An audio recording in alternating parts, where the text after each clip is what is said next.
लड़ना हमको सबसे बेहतरीन आता है, लड़ेंगे जरूर इंशाअल्लाह ताला।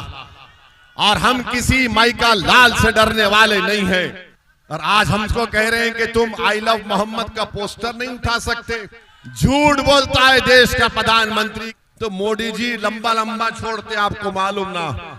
और सुन लो तेजस्वी, सुन लो राजद के नेता, और जब आ गया हूं तो कोई माइका लाल मुझे बिहार से नहीं बाहर भिजा सकता।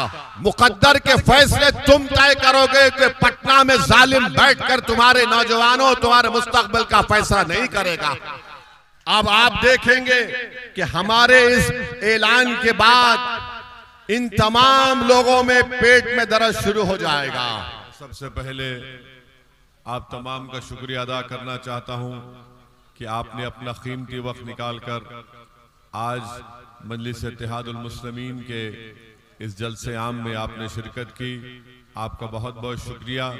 और मुझे इस बात का अंदाज़ा है कि बहुत ज़्यादा बारिश होने की बिना पर इस मैदान में अभी ज़मीन सूखी नहीं है, मगर आपकी मौजूदगी हमको इस बात का एक पैगाम देती है कि अल्हम्दुलिल्लाह मिथिलांचल में मजलिस इत्तेहादुल मुस्लिमीन की ज़मीन बड़ी मजबूत है।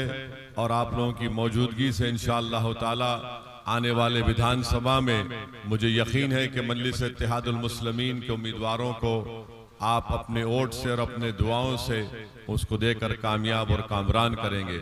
अभी आप मोहतरम अख्तरुल ईमान साहब से सुन रहे थे कि मुख्तलिफ समुदायों ने अपने अपनी एक सियासी क़ियादत को बना लिया है।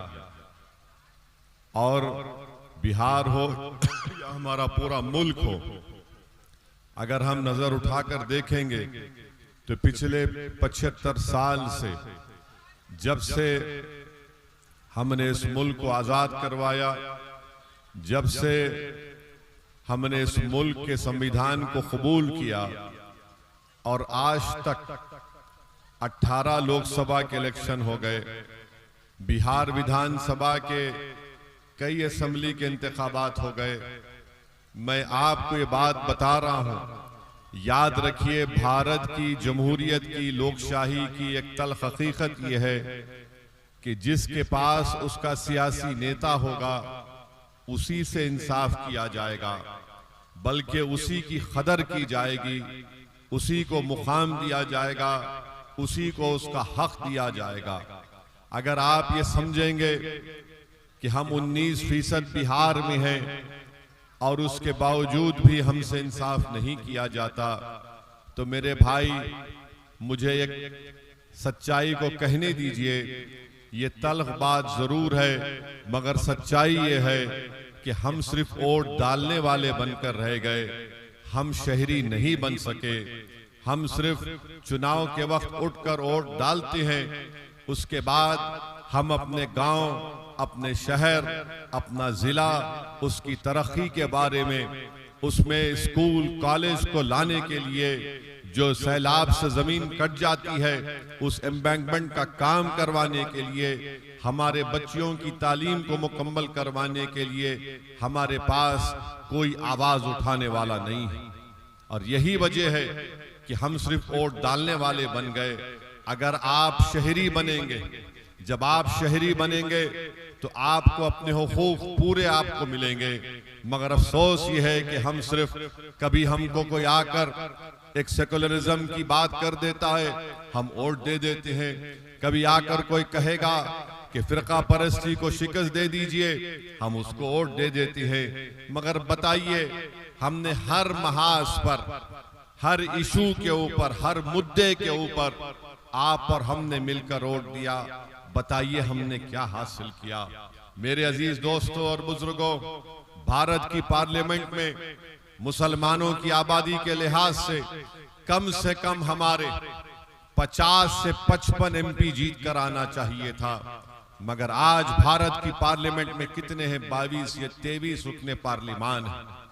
अगर आज भारत की पार्लियामेंट में 50 से ज्यादा मुस्लिम अराकीन पार्लिमान होते, अगर मजलिस इत्तेहादुल मुस्लिमीन का एक MP नहीं होता, बल्कि मेरे साथ अगर अख्तरुल ईमान और इम्तियाज जलील साहब होते, आप अपने दिलों पर हाथ रखकर मेरी इस बात को सोचिए कि क्या नरेंद्र मोदी ऐसा कानून बनाता जिससे वक्फ की जायदादों को हमसे छीन सकता था क्या?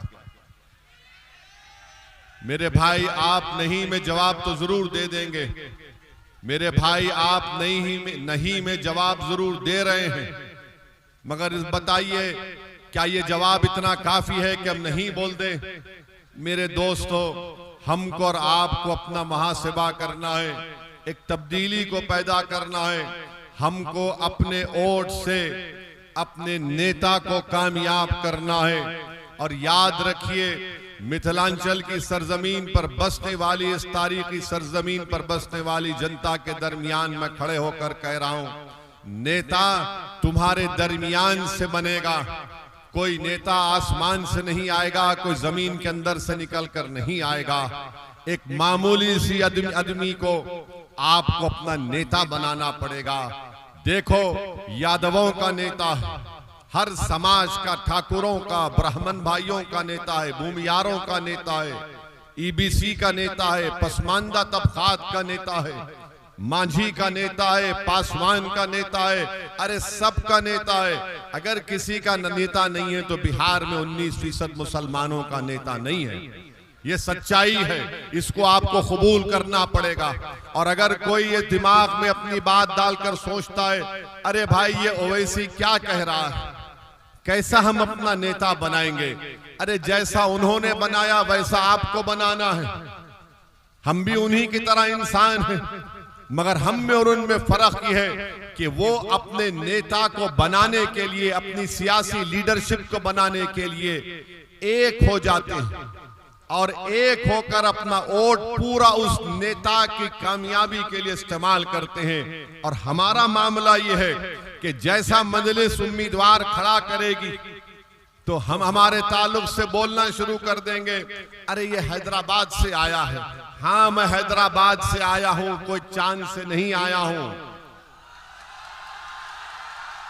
और जब आ गया हूं तो कोई माइका लाल मुझे बिहार से नहीं बाहर भिजा सकता। और जहां पर हम आते हैं वहां पर अपनी जमात के परचम को लहरा कर जाएंगे इंशाअल्लाह ताला। और अफसोस की बात की है कि इल्जाम लगाने वाले हमारे ही भाई हैं। एक साहब हैं राजद के, अल्पसंख्यक समाज के कोई नेता उनको बना दिया गया।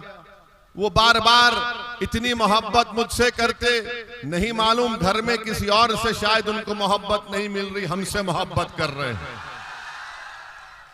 और बोलते हैं कि वो हैदराबाद से आया है। अरे जनाब, आपका लख्ते जिगर, आपका बेटा, अगर आज अल्लाह ने उसको डॉक्टर बनाया तो मेरे मेडिकल कॉलेज में पढ़ाकर बनाया, जब तुमको याद नहीं आया। तुम आज हमको बड़ी बड़ी गाली देते हो। अच्छा वो खुद क्या 2019 में उनका बेटा जेडीयू से टिकट लड़कर नहीं इलेक्शन लड़ा था, मोदी का फोटो लगाकर। जब तुमको सेकुलरिज्म याद नहीं आया, अरे तुम अपनी औलाद के लिए सब कुछ कुर्बान कर दोगे। और मैं बिहार आकर 19% जनता की इंसाफ की बात कर रहा हूं। मैं बिहार को अपने बेटे के लिए नहीं आया हूं। मैं बिहार को इसलिए नहीं आया हूं कि हैदराबाद से किसी को लाकर यहां पर इलेक्शन लड़ा दूं।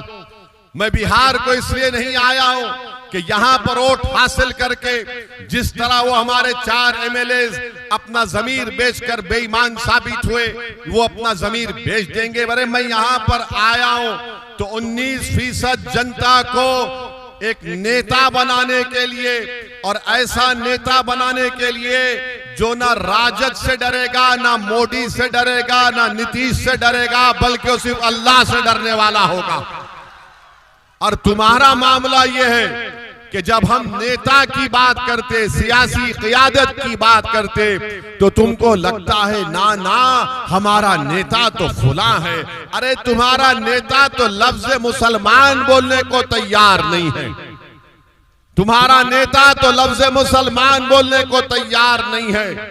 ये कब तक ड्रामाबाजी चलेगी? बताइए, ड्रामा कब तक चलेगा? मुसलमान इनको कब याद आता है? चुनाव आ गया, ए भाई हमको वोट दे दो, उसके बाद उसको पलट कर मत पूछो। चुनाव खत्म हो गया, हम खत्म हो गए। चुनाव आया तो देखो जुल्म हो रहा है, आपको दबाया जा रहा है। अरे जब जुल्म हो रहा है, जब दबाया जा रहा है, तो उसका रोकथाम कैसा होगा? उसका सद्देबाब क्या होगा? उसका सद्देबाब यह है कि तुमको लीडर बनना पड़ेगा, तुमको कायद बनना पड़ेगा। मुकद्दर के फैसले तुम तय करोगे कि पटना में जालिम बैठकर तुम्हारे नौजवानों, तुम्हारे मुस्तकबिल का फैसला नहीं करेगा। हम सिर्फ यही उम्मीद पर बैठे थे 50-60 साल से, अरे नहीं अच्छे लोग हैं, ये हमारा साथ देंगे, ये हमारी मदद करेंगे। अरे बताओ हमारा क्या फायदा हुआ? हमने रिपोर्ट बनवाई बिहार के मुसलमानों के बारे में, 5 साल पहले हमने उसको रिलीज करवाया। उस रिपोर्ट को पढ़ने के बाद अगर तुम्हारे दिलों में सच्चाई है, जो हम पर उंगली उठाते हैं, हम पर तनकीद करते हैं, बताओ रिपोर्ट पढ़ो, तुमको आईना दिखेगा, तुम्हारी गलतियां नजर आएंगी कि आज तुमने क्या हाल करके रख दिया। तो मैं आपसे अपील करने आया हूं कि हमको इस आने वाले विधानसभा में मुत्तहिदा तौर पर हमको अपने तमाम वोट का सही इस्तेमाल करना पड़ेगा।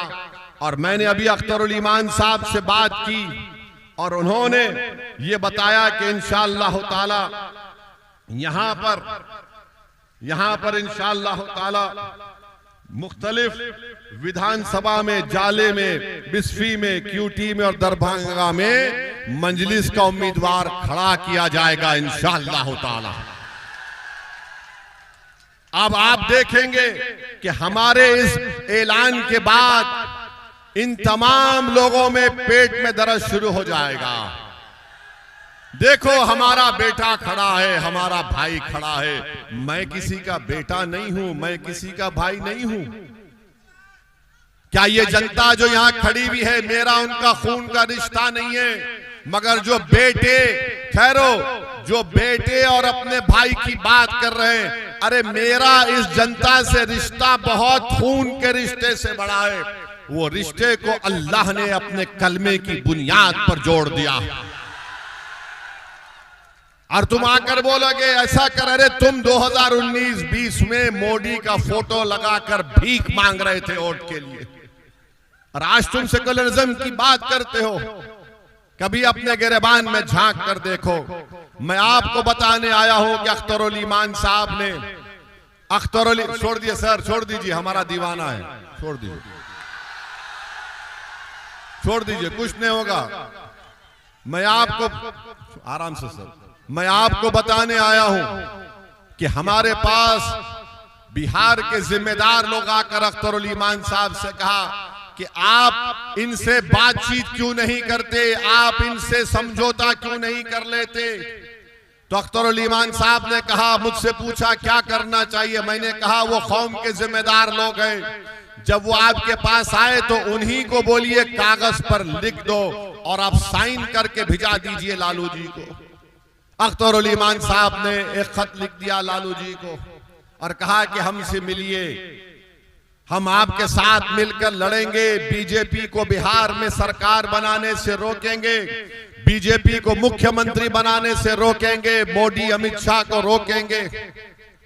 फिर उसके बाद उनके बेटे ने कहा कि पिताजी को लेटर आया होगा, मुझे नहीं। हमने कहा अख्तर भाई इनको भी लेटर लिख दीजिए। अख्तर भाई ने उनको भी खत लिख दिया, बल्कि ढोल भाजा के साथ ले जाकर घर पे दिया तेजस्वी को, ताकि तुम सुन लो अपने कान से कि हम खत दे रहे हैं। अख्तर भाई ने क्या लिखा खत में कि हमको 6 सीट दो। आप जानते हमारे 5 विधायक को आपने कामयाब किया था अल्लाह के फजलो करम से। हमने कहा 6 सीट दे दो। लिख कर दिया अख्तरुल ईमान ने कि हम, अगर आप तुम मुख्यमंत्री बनते तो हमको मंत्री नहीं चाहिए, हमको सिर्फ एक ही काम चाहिए कि फिरका परस्ती का खात्मा करो, आरएसएस को रोको बिहार में और मुसलमानों से इंसाफ करो। अब आप खुद फैसला कर लीजिए इसमें मेरा क्या फायदा है, अख्तरुल ईमान की जात का क्या फायदा है, आदिल हसन का क्या फायदा है। हम में और में की फर्क है। हम कह रहे हैं कि ये हमको चाहिए, उसके बावजूद भी वो हमसे बात करने के लिए तैयार नहीं है। तो बिहार की जनता को मालूम हो गया कि कौन मोदी, अमित शाह और नीतीश कुमार की सरकार दोबारा बनाने से रोकना चाहता है और कौन उसको लाना चाहता है। यह फैसला आपको करना है। और सुन लो तेजस्वी, सुन लो राजद के नेता, हम तुमको बता रहे हैं तुम्हारी नादानी तुमको नुकसान पहुंचाएगी।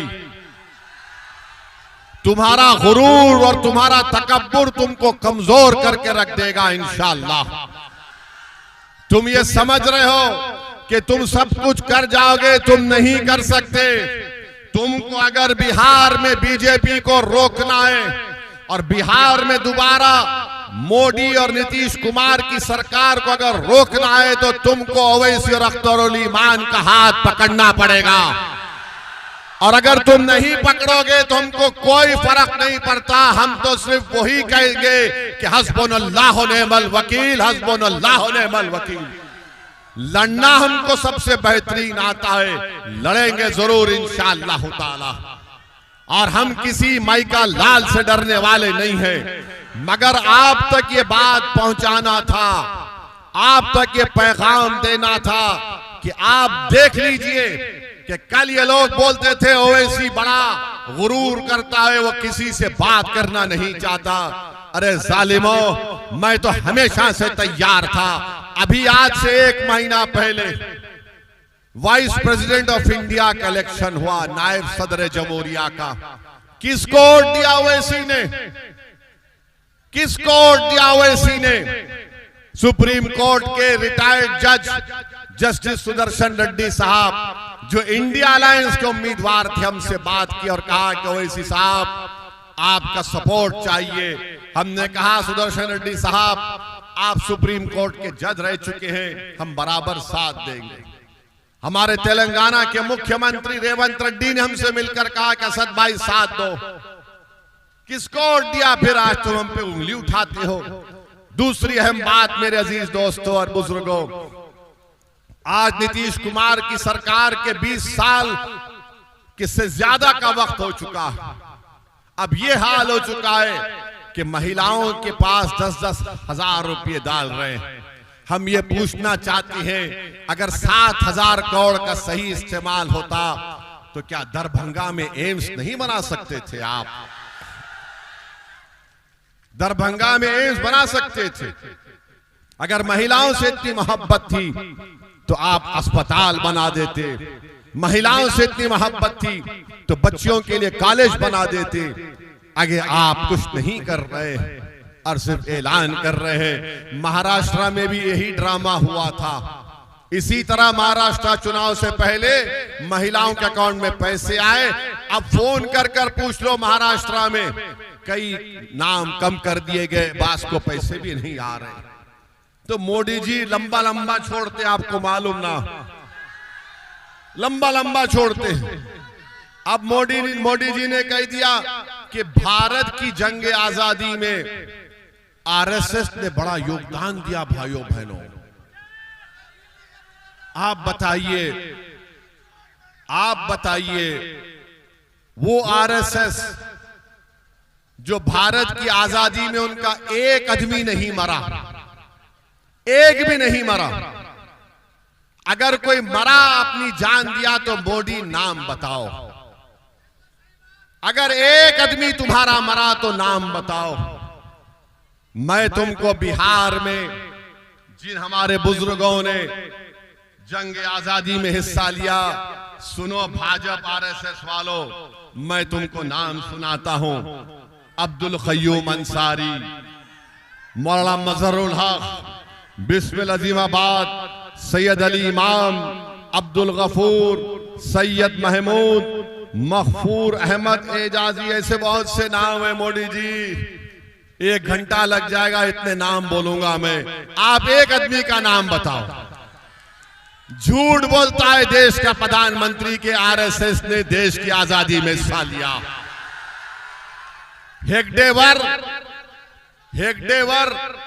सुनिए, हेगडेवर यकीनन जेल को गए थे जब वो कांग्रेस के मेंबर थे, आरएसएस को नहीं बनाया गया था। और हेगडेवर जेल को क्यों गए थे? ये बीजेपी के लोग बोलते कि महात्मा गांधी ने खिलाफत मूवमेंट चलाया। अरे दीवाने, हेगडेवर तो खिलाफत मूवमेंट की ताईद में भाषण देकर जेल को गया था। और फिर गांधी ने कहा था कि जो जेल को जाएगा वो वकील नहीं ठहराएगा। तो हेगडेवर ने गांधी के हुक्म की खिलाफ वर्जी की, वकील को खड़ाया। और आपको जानकर ताज्जुब होगा, हंसना नहीं मैं जो कहूंगा, कोई जेल से जब निकलता है तो हेगडेवर का 12 किलो वजन बढ़ गया था। 12 किलो। मालूम हुआ कि जेलर से दोस्ती कर दिए तो जेलर इनका सैया बन चुका था, कपड़े छोटे हो गए। और मोदी जी बोलते हम आरएसएस ने बड़ा किया। अच्छा, देश में नमक का सत्याग्रह हुआ था, आरएसएस ने कहा नहीं हिस्सा लेंगे, हेगडेवर हिस्सा लिए। और उनकी जीवनी किताब में कोई लिखता है, उन्हीं का आदमी, कि हेगडेवर इसीलिए हिस्सा लिए ताकि वो लोग अवाम को, जनता को आरएसएस पे लाना चाहते थे। देश ने फैसला किया क्विट इंडिया मूवमेंट, अंग्रेज भारत छोड़ो। तो कौन थे श्यामा प्रसाद मुखर्जी? बताओ मोदी, जो फजलुल हक के साथ डिप्टी चीफ मिनिस्टर थे, जिस तरह तेजस्वी नीतीश कुमार के साथ थे, बाद में दोनों में तलाक हो गया, क्यों हो गया नहीं मालूम। श्यामा प्रसाद मुखर्जी, पूरा देश बोल रहा अंग्रेज छोड़ो, श्यामा प्रसाद मुखर्जी बोल रहे नहीं अंग्रेज रहो। उस पर नहीं बोलेंगे। जब हमने तिरंगा दिया तो आरएसएस की किताब ऑर्गेनाइजर ने लिखा कि हम 3 रंग को मनहूस मानते हैं। ये ऑर्गेनाइजर मैगजीन ने लिखा कि भारत का तिरंगे में 3 रंग मनहूस होता है। बताओ मोदी जी, कितने बातें करूं मैं आपकी तंजीम के बारे में, मगर आरएसएस की तारीफ में मोदी जी बोलते हैं मेरे भाई, आरएसएस ने इस देश की आजादी के लिए कुछ नहीं किया, अंग्रेजों से मिलकर काम किया। और ये तारीख गवाह है। मगर आज आकर नेशनलिज्म का हमको बताते हैं, हुब्बुल वतनी का दर्स बीजेपी आरएसएस हमको बताती है। अरे ये देश से हमको इतनी मोहब्बत थी और है और रहेगी कि हमारे बुजुर्ग जिनको गिरफ्तार किया गया था, मौजूदा सऊदी अरेबिया से माल्टा की जेल को लेकर गए थे, माल्टा की जेल को लेकर गए थे। और उस माल्टा की जेल में उनको रखा गया। आज भी भारत से माल्टा की कोई डायरेक्ट फ्लाइट नहीं है। कौन थे हुसैन अहमद मदनी, जो अपने शेख, अपने उस्ताद के साथ उस माल्टा की जेल में खुले मैदान में उनको रख दिया जाता था। आज भी डायरेक्ट फ्लाइट नहीं है माल्टा से। उन्होंने वहां जेल में गुजारी, मसाइब गुजारे। अरे कौन ये लोग, तुम आज हमको उंगली उठाते हो? मौलाना अबुल कलाम आजाद ने क्या किया, जौहर बरादरान ने क्या किया? बताओ मेरे अजीज दोस्तों और बुजुर्गों, ये हमारे बुजुर्ग थे, हमारे अकाबरीन थे, जिन्होंने इस देश को आजाद करवाया। आज उसी देश में आज बीजेपी हमसे कह रही है कि तुम आई लव मोहम्मद सल्लल्लाहु अलैहि वसल्लम का पोस्टर नहीं उठा सकते। टीपू सुल्तान ने अपनी जान को गंवा दिया अंग्रेजों से लड़ते हुए। ये जितने हमारे बुजुर्ग थे सब आशिक रसूल सल्लल्लाहु अलैहि वसल्लम थे, एक से एक बड़ा आशिक रसूल था। और आज हमको कह रहे हैं कि तुम आई लव मोहम्मद का पोस्टर नहीं उठा सकते। मोदी जी 2018 में आपने केरला के एक आर्टिस्ट के पोस्टर की तारीफ की थी, वो तारीफ सही थी। और आज हम हमारे रसूल, हमारे नबी का पोस्टर उठाते हैं खाली, उसमें कोई संविधान के खिलाफ बात नहीं है, उसमें कोई हिंसा की बात नहीं। वो तो मेरा अकीदा है, वो तो मेरा दीन है। जो भारत के संविधान की दफा 25 और 19 मुझे इस बात की इजाजत देता, मेरा फंडामेंटल राइट है। और उत्तर प्रदेश में जहां पर बीजेपी की सरकार है, गरीबों ने अपने घर पर कागज पर लिखकर लगाया तो जालिम हुकूमत ने उन दीवारों से उस पोस्टर को निकलवा दिया। अरे याद रखो, सोवियत यूनियन था जिसने मदरसों को बंद कर दिया। दुनिया ने देख लिया कि सोवियत यूनियन खत्म हो गया, मदरसे आज भी आबाद हैं। तुम आज वो पोस्टर निकाल कर समझ रहे हो कि हमारे दिलों से, हमारे वजूद से, हमारी सोच और फिक्र से हमारे रसूल की मोहब्बत कम हो जाएगी? नहीं होगी। ना भारत से मोहब्बत कम होगी, ना मोहम्मद सल्लल्लाहु अलैहि वसल्लम से मोहब्बत कम होगी। दुनिया खत्म हो जाएगी मगर मोहम्मद सल्लल्लाहु अलैहि वसल्लम का नाम रहेगा। मेरे अजीज दोस्तों और बुजुर्गों, मैं आपको बताने आया हूं कि ही बीजेपी ने नीतीश कुमार के साथ मिलकर, चिराग पासवान के साथ मिलकर, कुशवाहा साहब के साथ मिलकर, चंद्रबाबू नायडू के साथ मिलकर, कुमारस्वामी के साथ मिलकर एक ऐसा काला कानून बनवाया, वक्फ का काला कानून। और उस कानून के जरिए बीजेपी, आरएसएस, नीतीश कुमार जिस जमीन का मालिक, जिस मस्जिद का मालिक, जिस दरगाह का मालिक, जिस खानखा का मालिक अल्लाह है, ऐसे कानून से उसको छीनना चाहते हैं। भारत की पार्लियामेंट गवाह है कि हमने जब कानून को भारत की पार्लियामेंट में लाया गया, दोनों मर्तबा मैंने भारत के संविधान का, सुप्रीम कोर्ट के फैसलों का हवाला देकर उस वक्फ तरमीमी कानून की कानूनी दलाइल को सामने रखकर उसकी धज्जियां उड़ाई और मोदी के आंख में डालकर कहा, यह कानून को मैं फाड़ता हूं, यह भारत के संविधान के खिलाफ है। मेरे अजीज दोस्तों और बुजुर्गों, हम एक ऐसे माहौल में हैं, मैं आपसे अपील कर रहा हूं कि अपने के कोर्ट का सही इस्तेमाल करिए। हमको इन ताकतों को हराना है जो भारत को कमजोर करना चाहते हैं, जो भारत के संविधान को कमजोर करना चाहते हैं। मेरे अजीज दोस्तों और बुजुर्गों, सोचिए थोड़ी देर के लिए, ये लड़ाई जो ओवैसी और अख्तरुल ईमान लड़ रहे हैं, ये नौजवानों की लड़ाई लड़ रहे हैं। बिहार में करीब 60% आबादी 25 साल से कम उम्र नौजवानों की है। आप इनके चेहरों को देखकर वोट डालो, इनके मुस्तकबिल को सामने रखकर वोट डालो।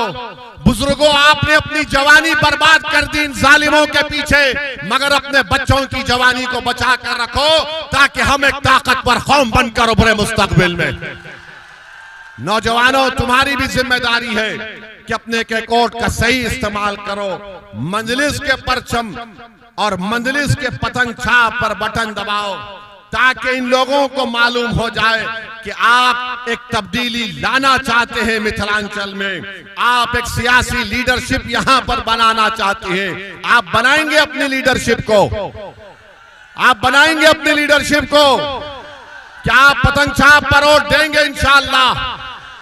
तो अल्लाह हम तमाम की नियतों के मुताबिक कामयाबी दे। बहुत बहुत शुक्रिया। अस्सलाम वालेकुम।